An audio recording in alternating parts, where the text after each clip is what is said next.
Consequences is the right word, and it is being used without the punitive framing that the word sometimes carries. The consequences are not punishment administered from outside. They are not the just deserts of a moral accounting that has found the avoidant culpable and assigned the appropriate suffering in response. They are simply the natural, structural, entirely self-generated result of the choices the avoidant made across the duration of the connection, the specific, predictable, cause and effect outcome of a series of actions that had consequences, whether or not those consequences were anticipated or intended. The avoidant did not intend the consequences.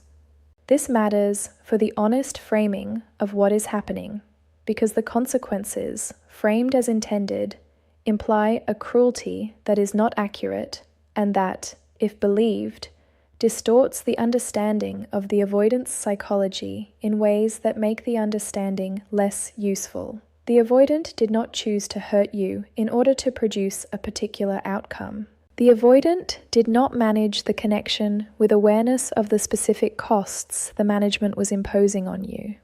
The avoidant was, in most cases, operating from the fear that the management was installed to address, a fear that is old and structural and not consciously chosen and not, in its origin, about you specifically.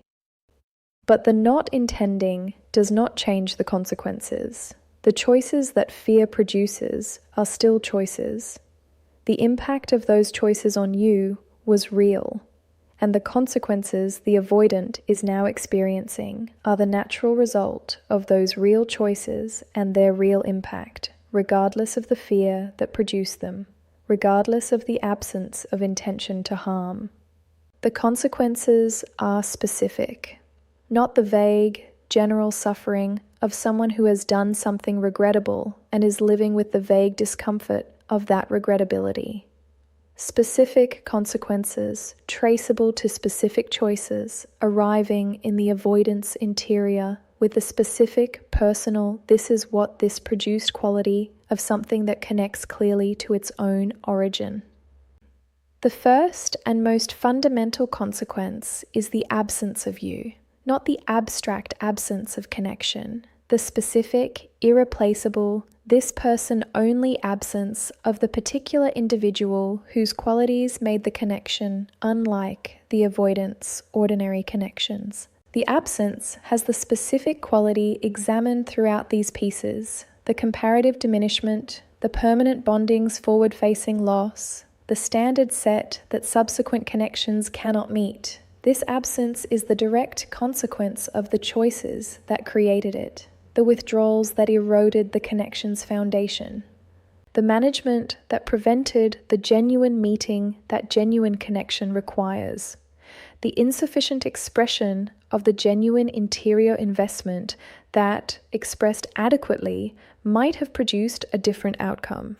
The avoidant is living with the absence that their choices produced.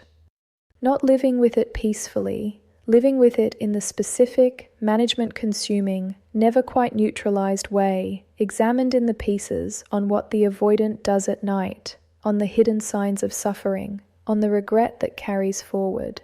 The absence is the consequence, and the consequence is daily, and the dailiness of it is the most continuous form of suffering the consequences takes.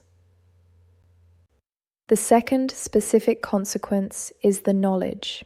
The specific, privately held, cannot be unknown knowledge that the loss was not circumstantial, that the outcome was not the inevitable result of incompatible people encountering each other in insufficient conditions, that the specific, particular, entirely avoidable loss of someone who was genuinely significant was produced by choices, by the management that kept creating the distance, by the pattern that kept cycling through the same withdrawal, by the fear that kept winning over the love in every moment where the two were in competition.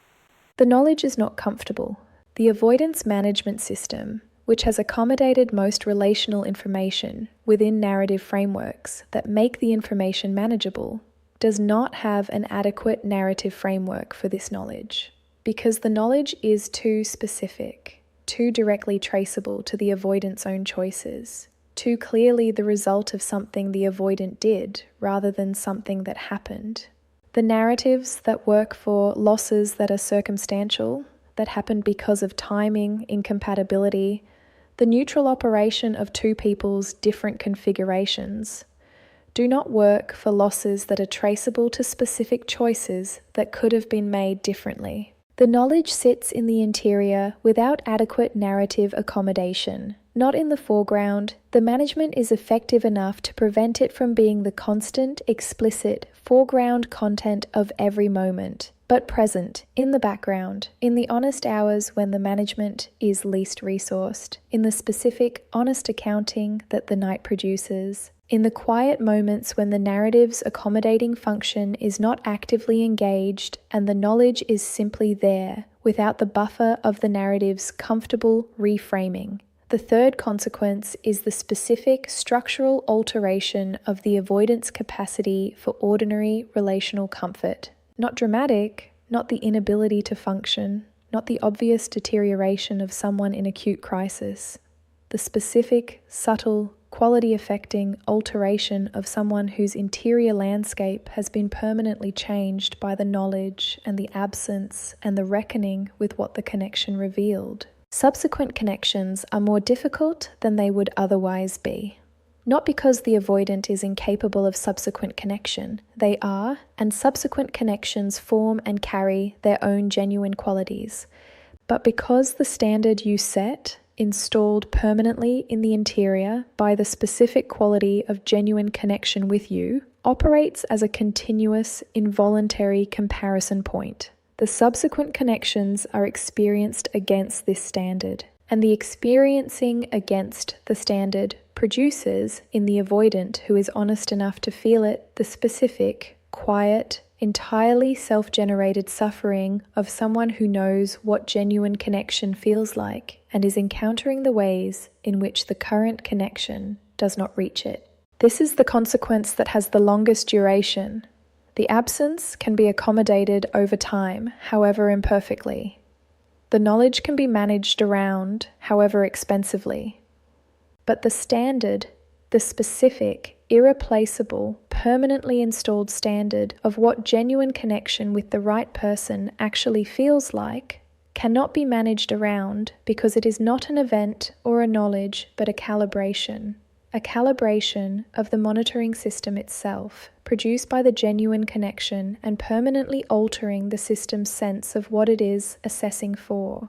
The avoidant who has been genuinely connected to you is, going forward, a person whose system knows what genuine connection feels like. And knowing what it feels like means knowing when it is absent. And knowing when it is absent in every subsequent connection that does not reach the specific quality that genuine connection with you produced is its own continuous, low-level, impossible to fully manage consequence.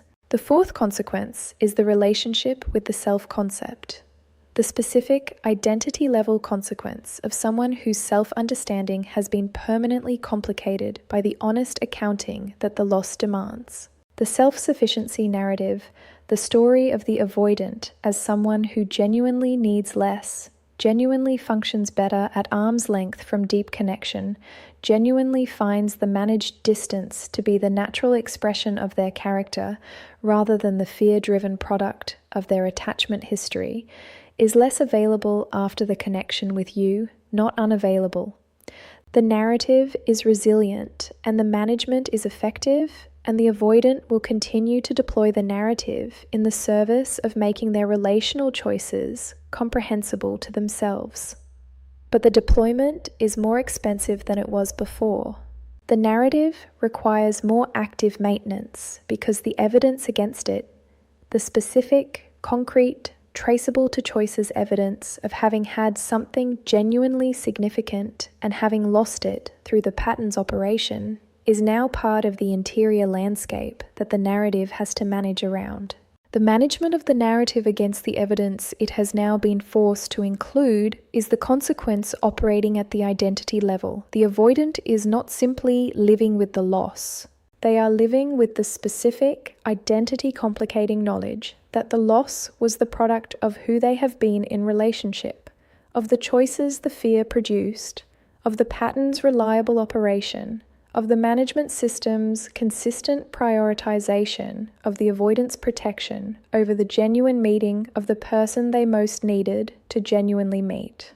This identity-level consequence is the one that most directly carries the potential for genuine change, because identity-level consequences press against the identity's structure in ways that other consequences do not. They reach the layer where the genuine self-examination that genuine change requires can occur. They make the narrative's maintenance feel not like wisdom, but like the protection of something that is preventing the avoidant from becoming who they actually want to be. The suffering of the consequences is not something you should celebrate, not because the avoidant does not deserve the consequences. The consequences are fair in the simple cause and effect sense of choices, producing outcomes proportional to their impact, but because the celebration would position the consequences as being about you, and the consequences are not about you.